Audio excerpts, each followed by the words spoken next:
ئاۋسترالىيە ۋە يېڭى زېلاندىيە رەھبەرلىرى خىتاي ۋىرۇسى يۇقۇمى دۇنياغا يامرىغان 15 aydan buyon tunji qatim o'tkazgan 100 turani uchrashishida Hongkong vaziyati va Uyg'urlarning kishilik huquqiga bo'lgan andishalarini o'tirg'a qo'ydi.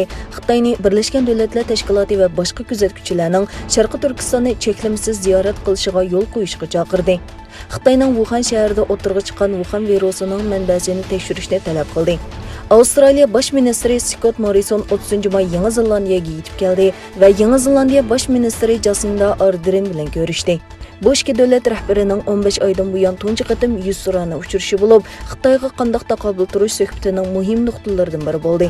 Egilenishicha, ikki bosh ministr birlashma bayonotida Hongkongliklarning huquqiy va erkinligiga qo'yilgan cheklamalar Xitoy Angliya birlashma xitobnomasidagi Hongkongning oliy avtonomiya huquqini qo'g'dash va'dasining buzg'unchiligiga uchrashi, Sharqi Turkiston rayonidagi kishilik huquq vaziyati va Janubiy dengiz vaziyatiga bo'lgan og'ir andishalarini o'tirg'a qo'ygan bo'lib, Xitoyni Birlashgan Davlatlar Tashkilotining Sharqi Turkistonni ziyorat qilishiga yo'l qo'yishga chaqirgan.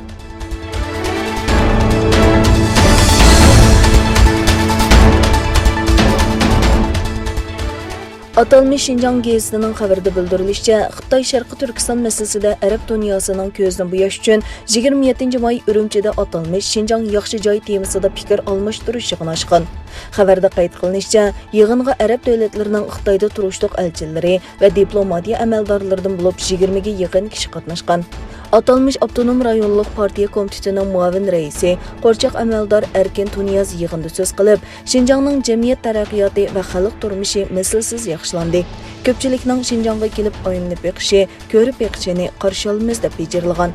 Yig'inda Şinjan yaxshi joy nomli tashviqot filmi ko'rsatilgandan sirt, atalmış diniy zotlar Sharqi Turkistonning vaziyati haqida majburiy yolg'on guvohlik bergan.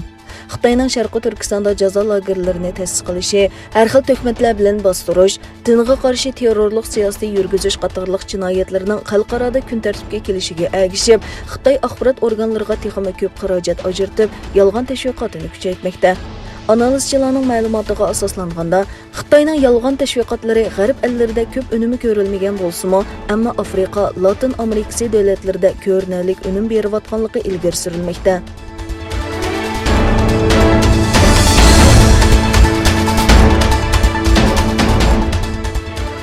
Sharqi Turkistonda irqiy qirg'inchilik qilish orqali Uyg'urlarning nupusini azaytishga uringan Xitoy fuqarolarning 3 bolalik bo'lishiga ruxsat qiladigan qarori tasdiqlandi.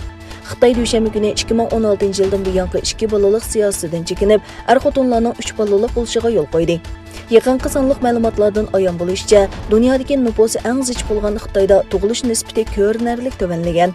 Xitoy rasmiy xabar agentligi Xinhua agentligining xabariga qaraganda, Xitoy Kompartiyasi Markaziy komiteti siyosiy byuro yig'inida 3-chi bolalik bo'lishni xohlaydigan er-ayollarni qo'llashni qaror qilgan.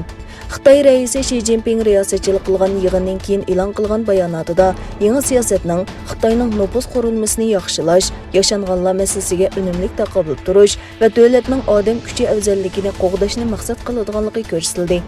Bu qaror Beijingning 1980-yili nupusning ko'payishini kontrol qilish uchun qo'llangan bir bola siyosatidan voz kechganligidan derak berildi.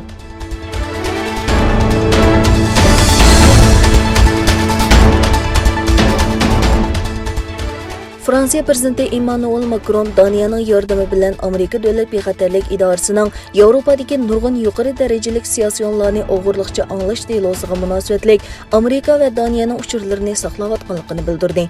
Ikki davlat birlashma ministrlar uchrashuvidan keyin Macron sin yig'ini orqali Germaniya bosh ministri Angela Merkel bilan birlashma axborot e'lon qildi.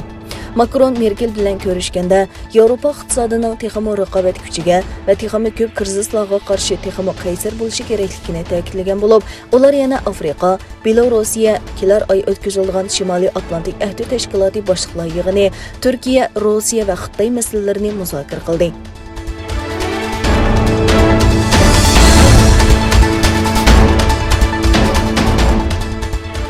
Ma'lum bo'lishicha, 800 dan ortiq bola Kanadaning Alberta o'lkasida Çerkav yotoqliq maktabida o'qiyotganda qazo qilgan. 800 dan ortiq bolaning Alberta o'lkasida yotoqliq Çerkav maktaplari vaqasida qazo qilganligi xabar qilingan bo'lib, Kanadadagi yerlik xalqni qattiq zilzilaga solgan.